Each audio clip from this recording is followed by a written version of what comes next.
एक छोटे से शहर में पंकज नाम का एक लड़का रहता था। एक दिन पंकज ऑफिस से कुछ दिनों की छुट्टियां लेकर गांव जाने की सोचता है। पालमपुर आ गया है, चलो जिसको जिसको उतरना है उतर जाओ। पंकज बस से उतर जाता है। रात बहुत हो चुकी होती है। यहाँ तो कोई भी नहीं दिख रहा।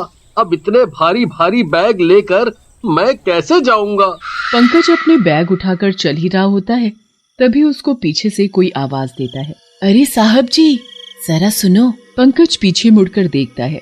क्या हुआ साहब जी, क्या मैं आपकी कुछ मदद कर सकती हूँ? पंकज उसका चेहरा ठीक से देख नहीं पा रहा होता, पर उसके गोरे गोरे हाथ और मीठी मीठी आवाज सुनकर वो मन ही मन सोचता है कि ये औरत जरूर बहुत सुंदर होगी। नहीं नहीं, मैं तो बस अपने घर ही जा रहा हूँ। अरे साहब, ये बैग दे दो मुझे, मैं उठा लूंगी। लक्ष्मी भारी भारी बैग ऐसे उठा लेती है जैसे वो कोई फूलों की टोकरी हो। इतने भारी बैग आखिर तुमने इतनी आसानी से कैसे उठा लिए? मुझे तो बोझ उठाने की आदत है, बस इसलिए। वैसे मैंने आपको पहले कभी यहाँ नहीं देखा। हाँ, मैं शहर में रहता हूँ, यहाँ अपने माँ बाप से मिलने आया हूँ। वैसे तुम्हारा नाम क्या है? मेरा नाम लक्ष्मी है, मैं एक धोबन हूँ, यही गांव में रहती हूँ। अब समझ आया कि तुमने क्यों इतनी आसानी से ये बैग उठा लिए। तुम्हें तो रोज भारी भारी कपड़ों की पोटली उठाने की आदत होगी, है ना? हाँ, सही कहा आपने। अच्छा, अगर आपको कुछ कपड़े वगैरह धुलवाने हो तो बताना। अरे हाँ, ये सारे बैग में गंदे कपड़े ही तो भरे हुए हैं।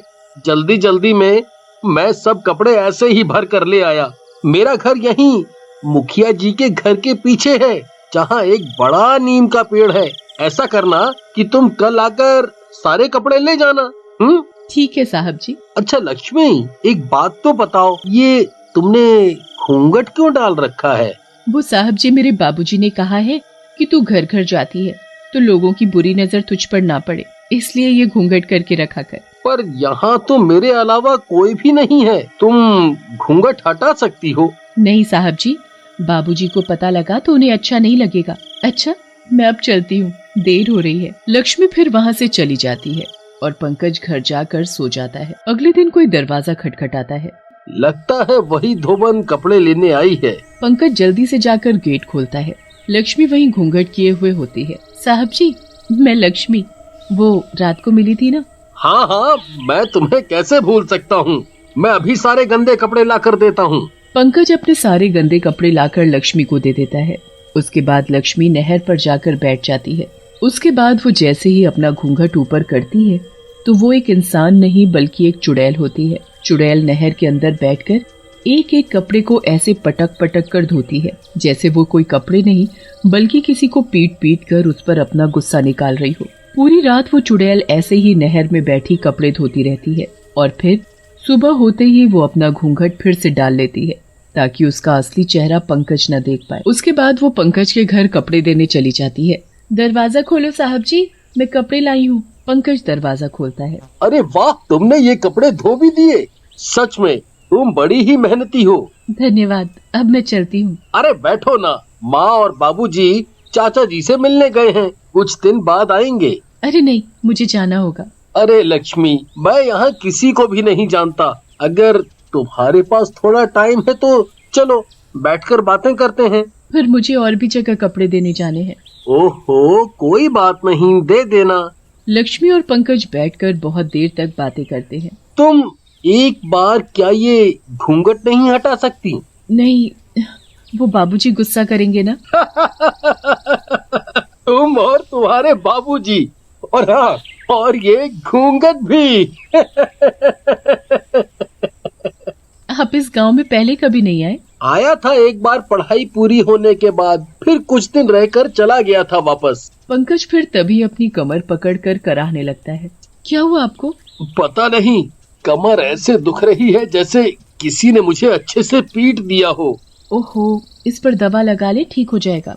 कुछ दिन ऐसे ही पंकज रोज लक्ष्मी से मिलने लगता है और उसे बहुत पसंद करने लगता है। पर लक्ष्मी रोज पंकज से गंदे कपड़े लेकर तालाब पर जाती और चुड़ैल बनकर एक एक कपड़े को बुरी तरह पटक पटक कर धोने लगती। कुछ दिन बाद पंकज के माँ बाबूजी आ जाते हैं। कैसे हो बेटा, तुम्हें छोड़कर जाना पड़ा। क्या करे, चाचा जी की तबीयत ज्यादा खराब थी, इसलिए जाना पड़ा। कोई बात नहीं माँ, बस आजकल कमर में बहुत दर्द है तो उससे मैं बड़ा परेशान हो गया हूँ। चल दिखा तो जरा कहाँ दर्द है। पंकज की माँ पंकज की कमर देखकर हैरान रह जाती है। ये तो किसी के मारने के निशान लग रहे हैं। पता नहीं माँ, मुझे तो कोई चोट भी नहीं लगी। अगले दिन लक्ष्मी आकर दरवाजा खटखटाती है।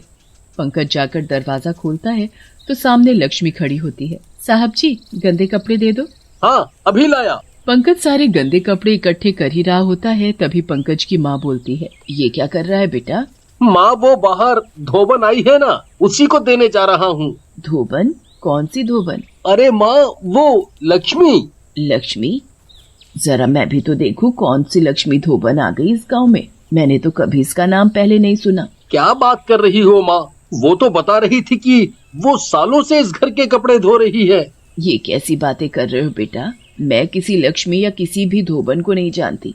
अभी जाकर देखती हूँ कौन है ये। पंकज की माँ बाहर जाकर देखती है तो वहाँ कोई भी नहीं होता। यहाँ तो कोई भी नहीं है। अरे, अभी तो वो यही थी, कहाँ गई? बेटा, मुझे कुछ गड़बड़ लग रही है। क्या गड़बड़ माँ? कोई गड़बड़ नहीं है। आप जाओ, जल्दी से जाकर बढ़िया सा खाना बनाओ बस। उस दिन के बाद से लक्ष्मी का आना बंद हो जाता है और पंकज के शरीर पर पड़े निशान और उनमें दर्द और ज्यादा बढ़ता जा रहा होता है।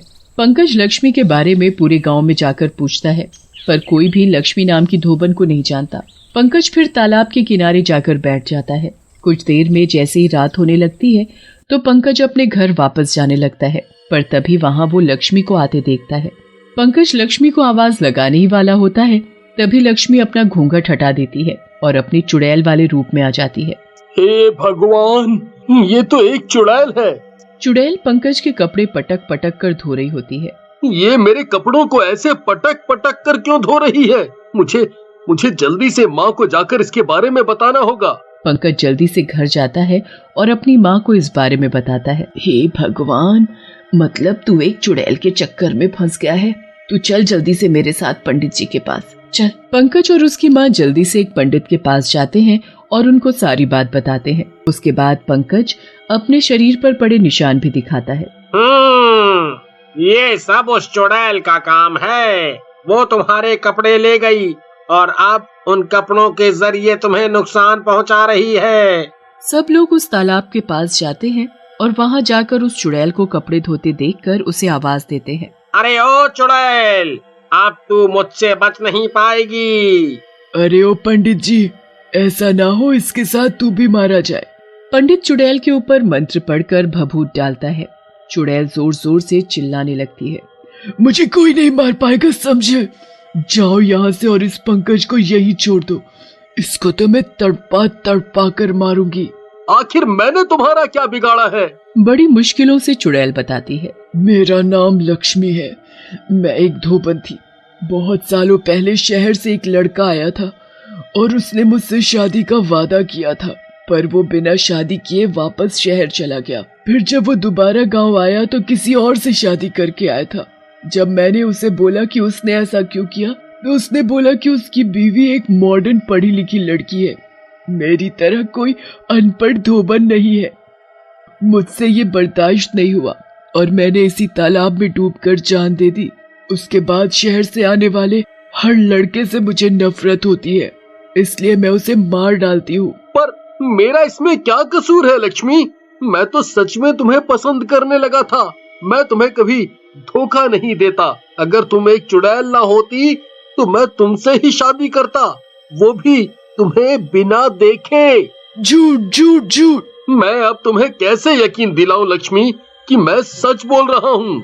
अगर सच बोल रहे हो तो इस तालाब में डूबकर अपनी जान दो, जैसे मैंने दी थी। पंकज बिना सोचे उस तालाब में डूब जाता है। अरे बेटा, तू कहाँ इस चुड़ैल की बातों में आ रहा है? बाहर आजा बेटा। पंकज को ऐसे मरते देख चुड़ैल को उस पर यकीन हो जाता है और वो खुद पानी में जाकर पंकज को बाहर निकालती है।